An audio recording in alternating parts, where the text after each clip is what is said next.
사실은 이 흥선대원군 같은 경우에는요, 당시 우리나라에 들어왔던 그 서양 종교, 천주교, 그 천주교에 대해서 그렇게 호전적이진 않았어요. 원래는 박해를 막 하지 않았어요? 왜냐하면 집사람도 천주교 쪽과 연결되어 있고, 예, 그러니까 천주교에 대한 정보를 많이 알고 있었기 때문에 뭐 굳이 뭐 이런 어떤 생각이 있었단 말이에요.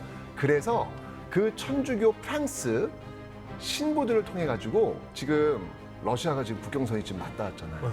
막 러시아 이제 막 넘어오고 막 난리가 난 거예요. 그래서 잘 됐다. 그럼 이 천주교 프랑스 신부들을 통해 가지고 뭐 이렇게 외교를 통해 가지고 한번 러시아를 한번 견제해 볼까? 라고 이제 흥선대원은 생각을 해요. 나름대로 굉장히 좀 실용적인 합리적인 생각을 한 거예요. 그런데 우리가 뭐 사실 그 당시에 프랑스 입장에서 이 조선이라는 나라가 그 정도 깜냥이 되는 나라는 아니었거든요. 그렇죠. 식민지를 막 늘려나가던 네, 시기니까요. 무슨 뭐 어디 있는지도 모르는 나라랑 무슨 외교관계 약보고, 맺어가지고 네. 러시아의 심기를 건드릴 이유가 전혀 없잖아요. 이게 잘 안 돼요. 안 되니까 국내에 있는 많은 신하들이 들고 일어난 거예요. 아니 저렇게 이거 도와주지도 않는 나라, 저렇게 우리나라 그 문화를 파괴하려는 그런 이단자들 아니냐? 없애야 됩니다.라고 막 올라오는 거예요. 이때 이제 흥선대원군이 고민하게 되는 거예요. 왜냐하면 지금 국내적으로 개혁 정치를 펼치는 과정 속에서 이 양반들의 반발이 지금 굉장히 강하단 말이에요. 그런데 게다가 대외 정책 과정 속에서 또 이 양반들의 반발이 엄청 강하단 말이에요. 자, 그러면 선택을 해야 돼요. 둘 중에 하나는 그렇죠. 잡아야 뭔가 당근과 채찍을 줘야 될 거 아니에요. 그렇죠.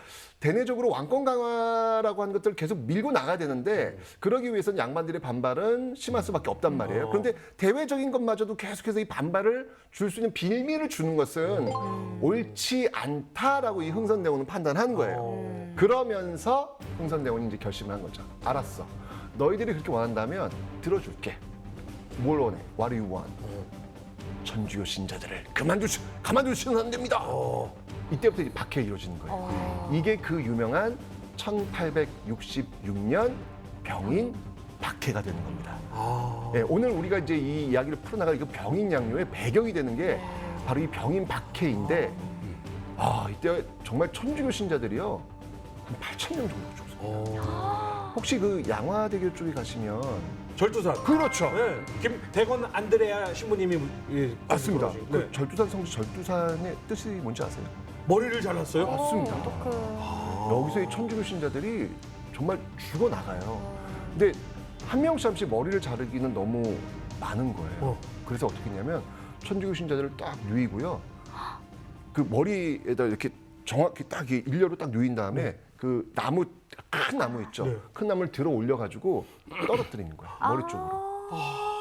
뭐 이런 식으로 너무나도 많은 천주교 신자들이 처형당하는 이런 정말 끔찍한 일이 벌어지게 됩니다. 이 과정에서 프랑스 신부들, 국내에 이제 12명이 있었다고 그래요. 9명이 같이 처형을 당해요. 그래요? 네. 프랑스 난리 났겠는데요? 엄청난 지금 이 외교적 문제가 발생하지 않겠습니까, 이게 지금. 또 방금 말씀하신 12명 중에 9명이 지금 처형을 당한 게 나중에 제네랄 셔머노, 신미양요까지 영향을 미쳐요. 맞아요. 그리고 지금 현재 12명 중에 9명이 처형당했으면 지금 3명 어디 갔나요? 어디 갔어요? 그것도 나중에 이제 영향을 그렇죠, 미쳐요. 그렇죠. 산에 이렇게 숨어 있다가 이 3명이 문제가 됩니다, 이제. 그렇죠. 예. 나중에 오해를 일으키는 그 핵심이 돼요. 맞습니다. 의도치 않게. 네. 그러니까 이게 지금 핵심을 너무나 시원한 걸 말씀해 주시고 있는 거예요. 아니 근데 여기서 한번 우리가 좀 고민을 좀 한번 해봐야 될 것 같아요. 자, 사실 이제 그 프랑스 역사를 보면 뭐 프랑스 혁명을 통해 가지고 시민혁명을 통해 가지고 인권과 자유와 평등 이런 것들 이야기하고 있잖아요. 그런 어떤 세계사적 흐름 속에서 우리가 종교가 다르다는 이유만으로 사람을 죽였단 말이에요. 세계사적 시선에 봤을 때 이것은 그러니까 어떻게 보면 유럽의 어떤 시각일 수 있겠죠. 야만일 것 같아요. 그쵸. 네. 난도 아니. 막 이렇게 생각하다가 야만이에요. 네. 아니 너 나랑 종교 다르다고 너 머리를 잘라? 이게 말이 돼? 이런 미개하고 이런 야만족들이 다 있어? 원시 부족 같은 느낌. 그렇죠. 그렇죠. 그런 느낌으로 접근이 가능하겠죠. 근데 한편으로는 우리 입장에서는 그게 아니잖아요. 조선의 입장은 제가 얘기를 해볼게요. 예. 조선의 입장에서는 야만이지만 사실 프랑스, 그다음에 서양이 몰라서 그렇지 중국이 계속 서신을 보냈어요. 조선에서는. 네. 오지 못하게 해줘라. 우리는 어쨌든 중국을 통해서 뭔가를 해야 되는 것 아니냐. 그런데 가장 위협이라고 생각하는 선교사를 보내고 그리고 이 상선에 대포 같은 거 싣고 오거든요. 조선의 입장에서 봤을 때는 이것은 침략이고 왕에 대한 부정인 거예요. 그러니까 조선이라는 나라의 정통성 자체가 부정당하는 느낌을 받았던 거죠. 그렇죠.